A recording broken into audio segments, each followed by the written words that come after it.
Welcome to our review of the council meeting that was held on Tuesday night, November 24th. I'm here with Mayor McManus. My name is Steve Barg, City Administrator. And at this time, I will turn it over to Mike Warren from WDLB. Thanks, Steve. Let's review the council meeting from the 24th. And I'll start with the topic, Mayor. I'll start with you, too. The topic that is on everyone's mind in terms of how to do things, what to do, what not to do. And it's happening here at City Hall as well. And it was on the council agenda again this past Tuesday. COVID-19, there was a presentation. It said update on concerns regarding COVID-19.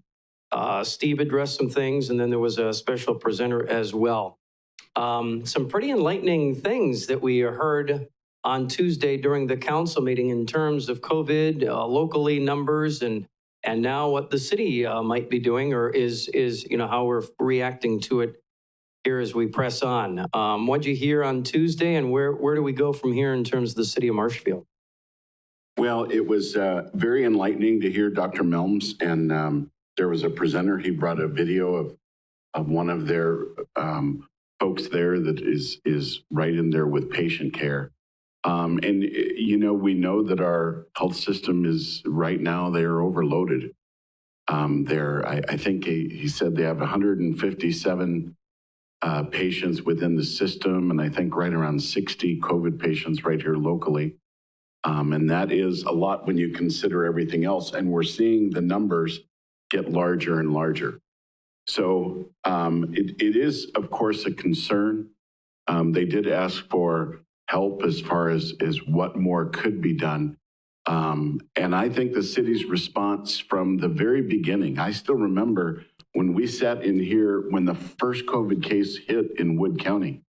And at that time, we started advising the public to, at that time, masks were not even in the thing, but certainly if you sneeze or if you cough, cover your mouth, wash your hands a lot. If you're sick, stay home. We started that messaging right away. And since then, we've actually done 22 video, or just about 20 video messages all along with updates to the citizens. Since then, of course, the governor did a mask mandate, and there's been, that is in, and we see that many businesses are trying. But where the number is at now is really astronomical, and what Dr. Melms pointed out, and many of our healthcare professionals have pointed out, is during the Thanksgiving time, when you're going to have a lot of people, it's going to be, you're going to have, really that it could be more of a spreader. I was very interested this morning, interested and a little disappointed actually at watching the news. When I watched the news, they said that the people going to airports and traveling is only down 9% from last year, which means there's still a lot of folks getting on airplanes and going to things like that, which, they have that right to do. And therein lies the rub.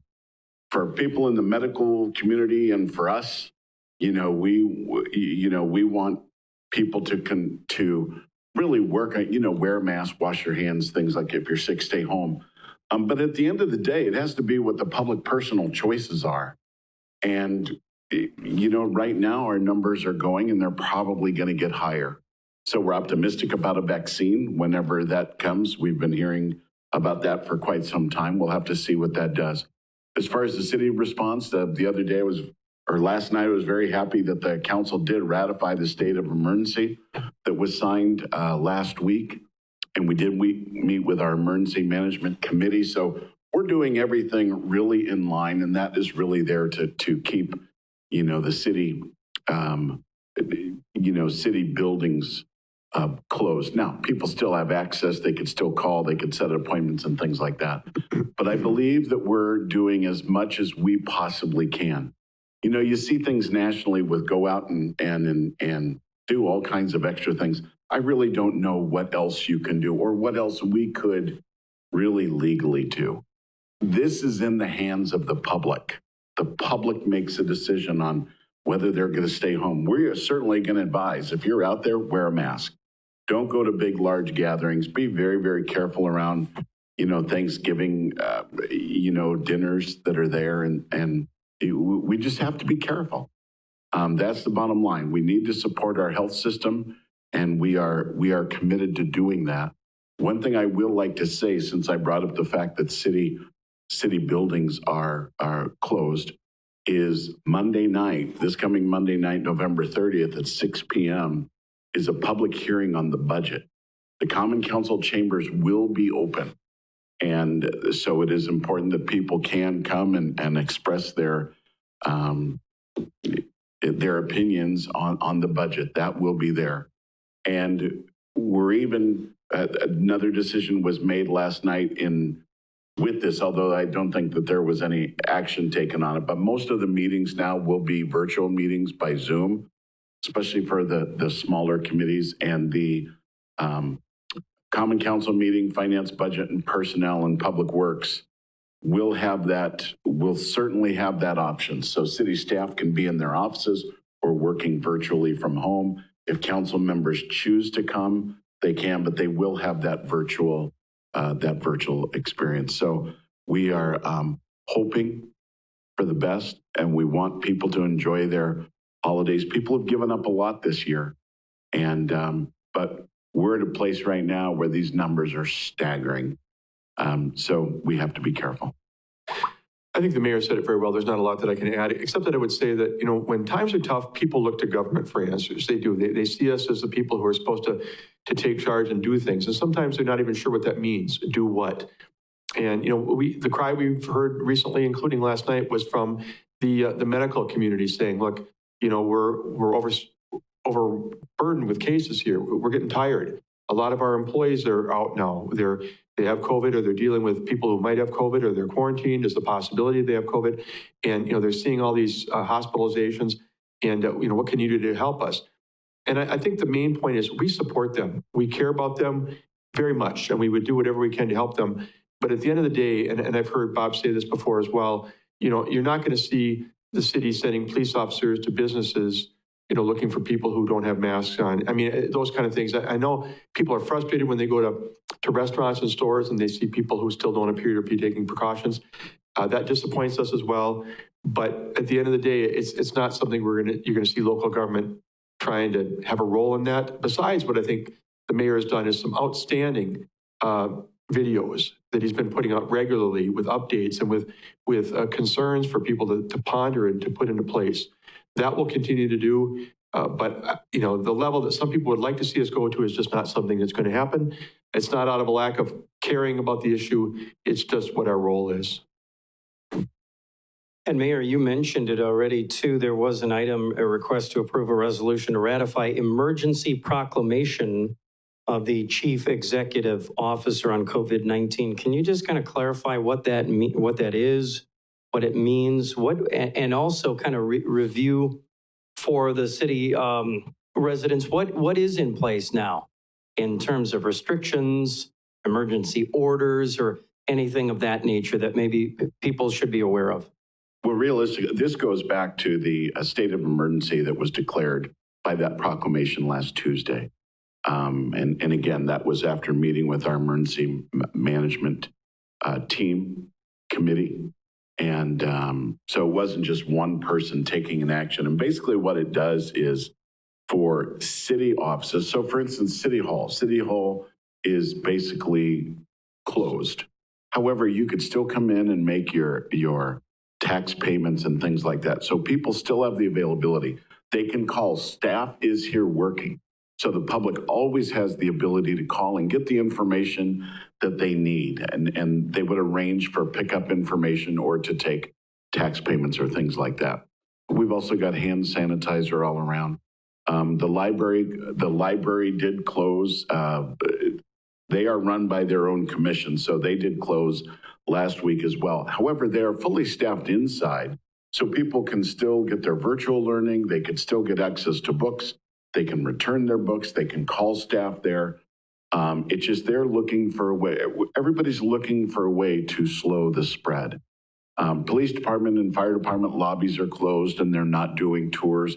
Wastewater is closed, not doing tours. We're just trying to keep all the staff safe, as well as the public. And, so we're being very careful there. But at the same time, the city still needs to run. You can't, police officers still need to respond, fire department still needs to respond, streets still need to respond, administration, everything needs to take place. So there'll be no interruption of services or anything like that, just more or less a protection. Yeah, I'll add that Street Division did lock things down a little bit more after that proclamation was passed. They appreciate that as well. But this is more restrictive than the one that the mayor signed back in March and then was ratified by the council after that. That was the early days of COVID. We really didn't know what to expect. At that time, the request I made was very broad. And I thank the council for embracing it. It involved purchases of supplies, equipment, all sorts of things, changes in staffing schedules. They signed on to that as we went into the pandemic. We learned some things. First of all, we made a lot of purchases of equipment and supplies, and we've gotten reimbursement for the most part. The council, I think we just informed them that the CARES grant, when we first were told about it, we were told we might get up to $314,000 we would qualify for of expenditures that were COVID eligible. We thought, we're never going to spend $314,000. It's nice to hear. We did. We have over the past 6 months gotten reimbursement now for $314,000 worth of expenditures related to COVID, a broad array of different types of expenditures, but they were considered to be eligible. So we're thankful to the state government for that program. But we don't see the need at this point to be making any other big purchases. The staffing changes we made back in the spring, I talked to all the relevant department and division heads in wastewater, parks, public works, police, about, are you looking at doing this again? Because the idea was to keep the staff apart from each other, have work teams so that you don't have cross-contamination. So if one person comes in with COVID, the whole workforce doesn't go down in that department. They found that there were some good things about that, but there were also some challenges that produced. So none of them wanted to go to a different schedule this time around. They wanted to stick with the schedule they have and just be as cautious as they can be in terms of how they handle employee issues. So it was a more narrow focus this time that we asked the council for, but we're thankful that they saw fit to extend the mayor's proclamation through the middle of January.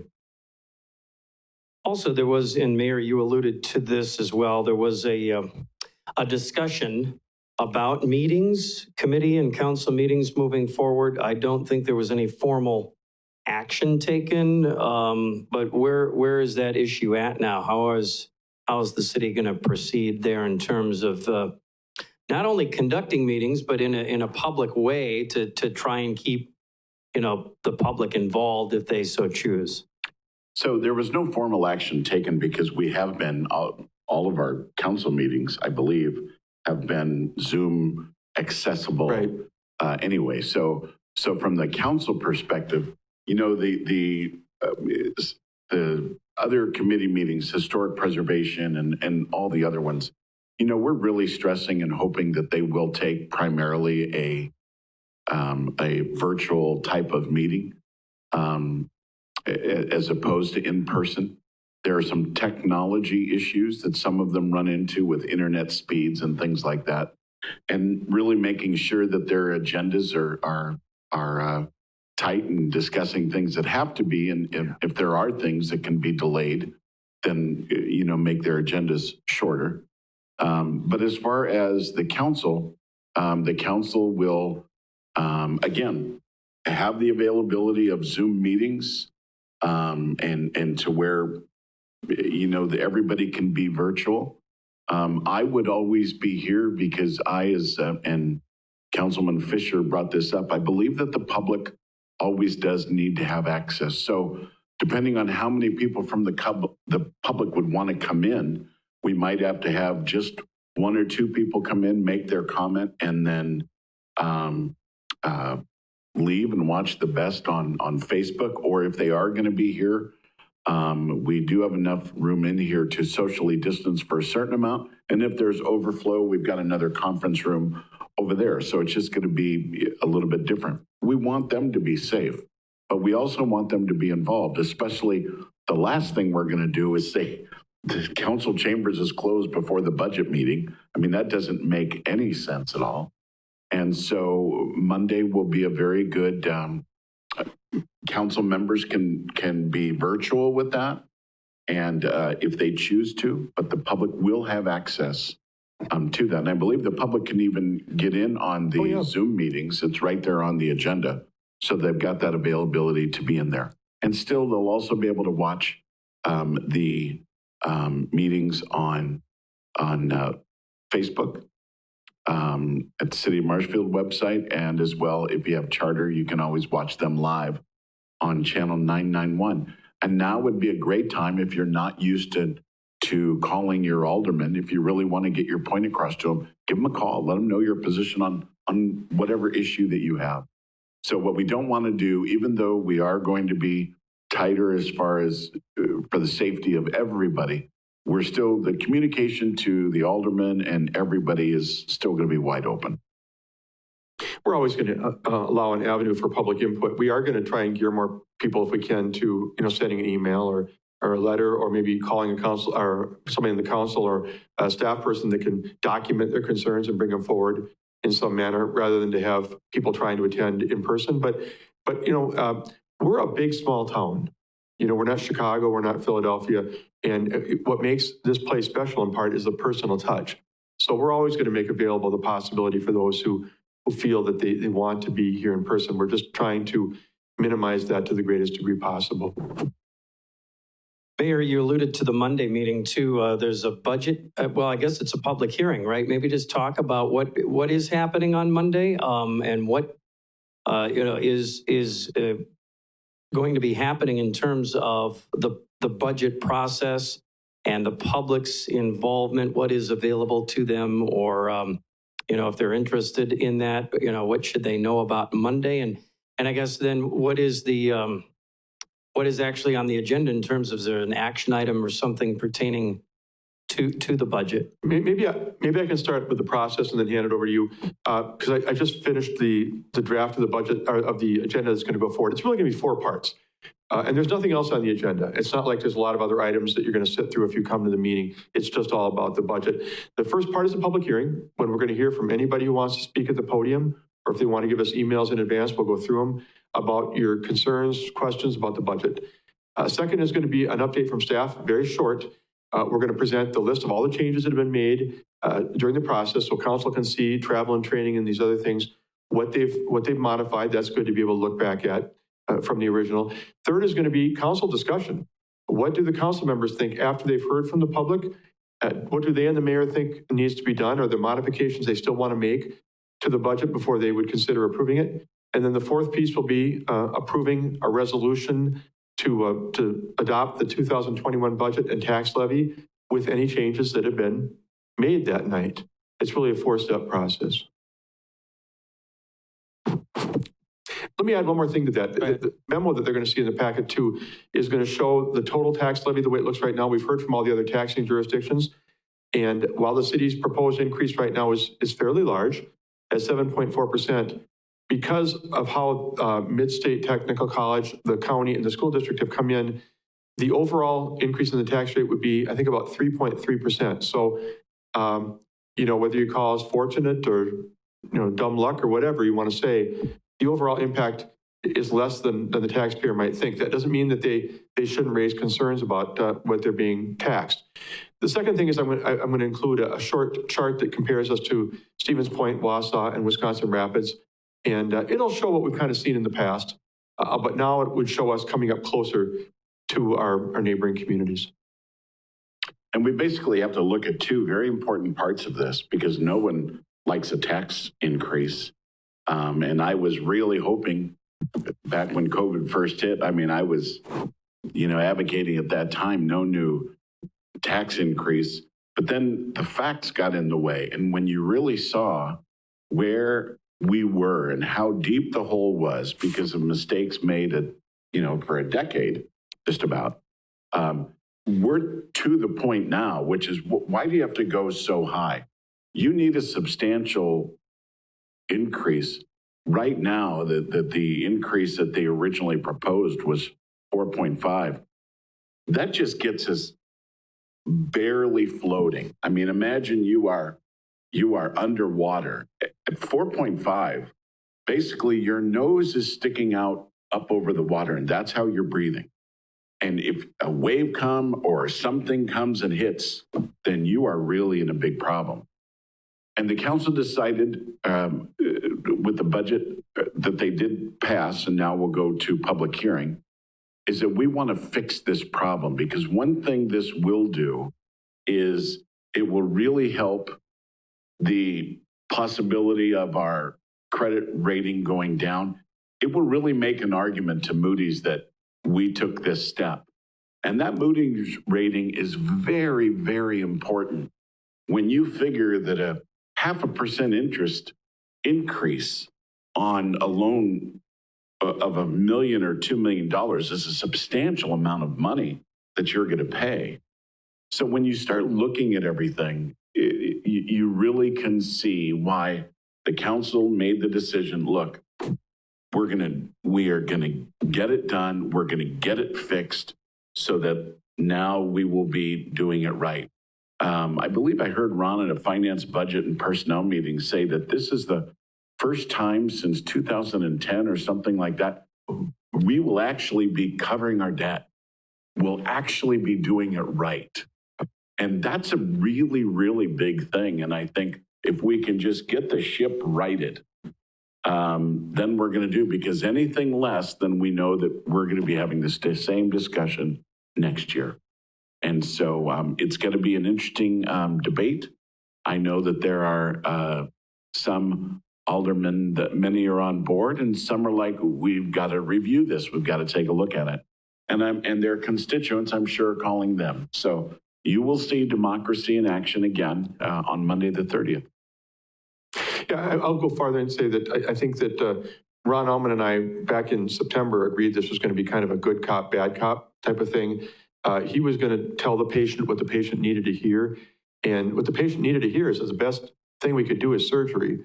And, I didn't feel that was politically palatable. And what I presented was more of a maybe drug therapy. I don't know. I mean, I'm not a doctor. I shouldn't be using medical analogies. But the reality is, I applaud the council. Now, I say this in advance because there may be modifications made. At the end of the day, the council may change the 7.4% tax rate in favor of something else. But I really think that if they take the plunge on this, we are going to be in a much better position starting next year. $10.25 per 1,000 evaluation is really much more commensurate with what our service requires. And we talked about historically how we got here, a lot of wringing of hands talking about the past. But whatever happened, if we've been keeping up with a 1 or 1.5% increase over the past decade, that's where we'd be. And, we're going to be in a much better starting position, fully funding our debt payments from now on. And the number that we've gotten preliminarily for what it looks like in terms of the reduction in the general fund deficit, I mean, it's a manageable number now. It's something that we can talk to our financial advisor and talk to the rating agency and say, look, this is not out of line anymore for us to have a general fund deficit of this nature, assuming that we're continuing to work at whittling that down over the future. So it's a much better starting point for the 2022 budget as a result, if we in fact hold to this. Yeah, and that's where I was going to go next, because I was going to ask, somebody asked me this, okay, so we go to 1025 for 2021. Now for 2022, we can go back down again, right? We've raised our taxes for the 1 year to take care of the structural deficit. Now we can drop back down, right? What is the impact? Do we go up to 1025 and stay there going forward? Or how will that look going forward after next year? Because like I said, you raise the tax rate to take care of that 10 to 12 year problem that we, dug ourselves into. I guess some would have the logic, well, then the year after that, we can just drop it back down to where we were before that. Does that make sense? So if you really look at it, the cost of our product is 1025. That's the cost of our product. The cost of our product is probably not going to go down because the cost of the product is what it takes to run the city. So what we've been doing is cost of our product is 1025. We've been doing 954. So now what we're going to do, the proposal is to go up and say, it cost you 1025, and that's what is being brought in. The consequence to going lower, and again, if people make the decision to go lower, that's up for the council to decide. If our product is still 1025 and we take it down to where now we're only discounting at a small amount, so we're discounting it to $10, we're still at a deficit. We've not solved our problem. So that's the issue that we're really looking at is, so when we get to 1025, I'm not saying it can't go down, because remember, our budget this year is actually less than it was last year. I mean, that's the extent of the cuts that I don't know whether any other city in the state that have done that. I mean, the cuts have been substantial. And when I say cuts, but we're not sacrificing the quality of service. So when it snows, people want the roads cleared. And so that's really the essence of where we're at. That's why what we're looking to do is fix the problem that was there. For all those years, if they just would have gone up 5 or 6 cents, we wouldn't even be having this discussion.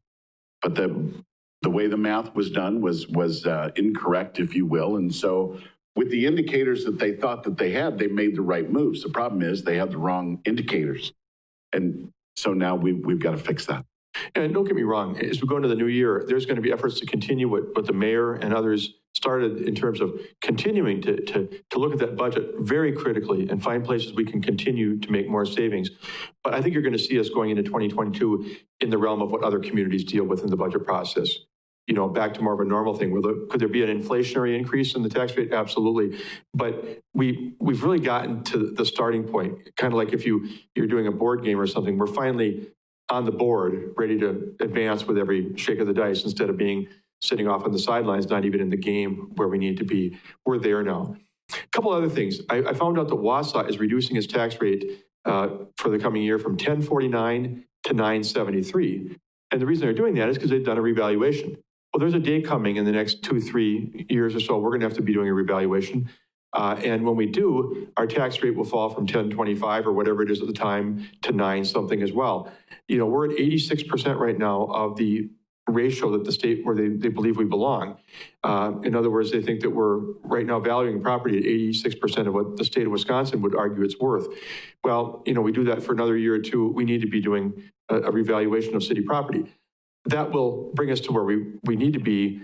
And as a result, the rate will drop. Now, the taxpayers will still see the same bill at that point because we're still spreading the levy over the same, property base. But you'll begin to see that it won't be 1025, it'll be another number.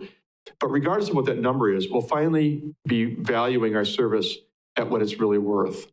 And, again, this may not pass on Monday night, but if it does, I really would want to commend the elected officials, and I want to commend the public for grasping what's going on here and realizing that you take our medicine and you'll see us in a much better place going forward. We won't be coming back to you and saying, you know what, the 22 budget is going to include a 6% tax rate. You're not going to be talking the kind of difficult discussions that we had here in the last 60 days.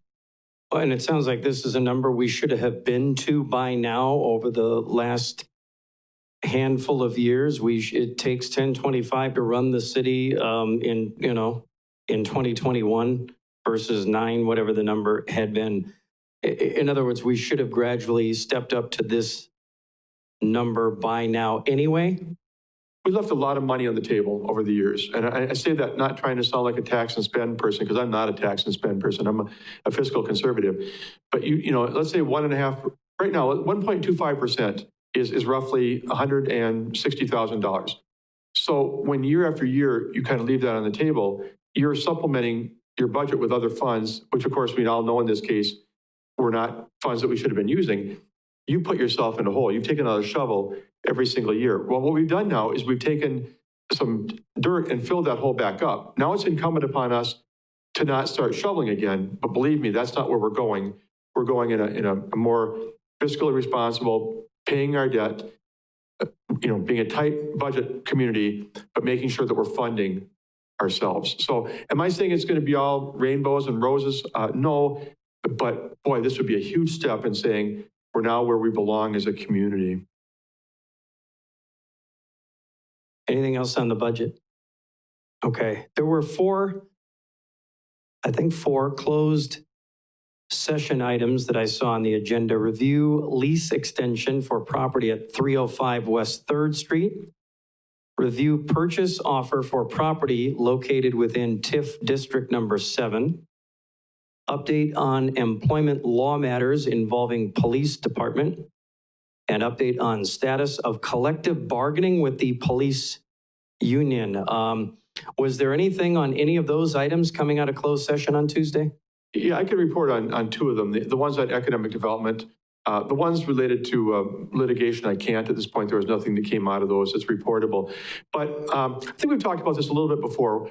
Weinbrenner Shoe Factory wants to remain in our community and grow here.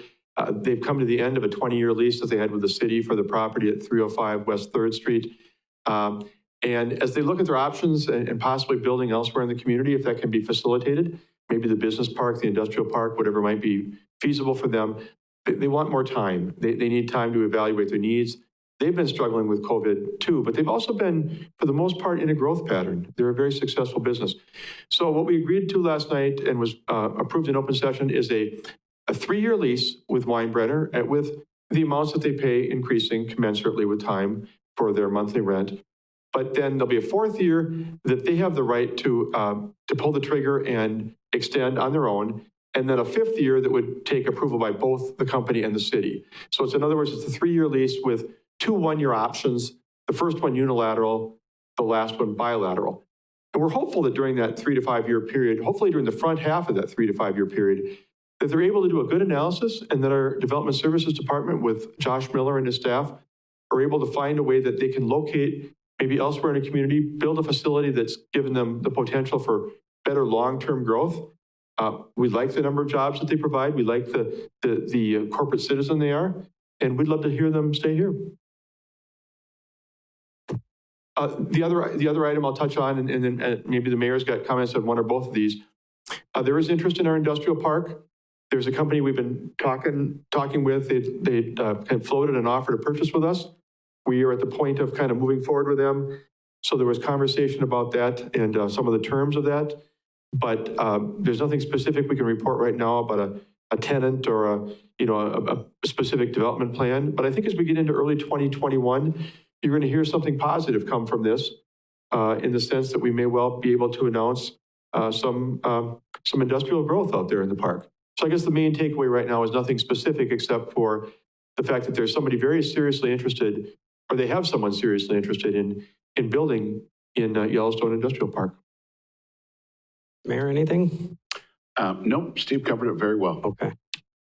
All right. Anything else on the agenda that had highlights that you guys wanted to mention? I don't think so. For my part, I'll just end by encouraging people to give us your input on the budget and the tax levy. You know, we've talked about this before. Everybody hears the saying, "You can't fight City Hall." That is not true. I've worked in many cities, and it hasn't been true anywhere. It's certainly not true in this building. You know, Bob McManus and the council members and the staff have made it very clear. We want your input. We want your feedback. We know that these are hard times. Even if you just hit us with a message that you're troubled by the tax rate increase, we get it. We'll certainly try to engage in conversation with you if you'll let us as to what we're facing and why we think this is in the best long-term interest of the city. But please bring it on. Be a citizen who looks at government favorably and brings us your questions and your ideas. All right. Mayor Bob McManus, City Administrator Steve Barg, thank you. Thank you. Thank you. This concludes our program, which is a news conference wrapping up from the November 24th Common Council meeting.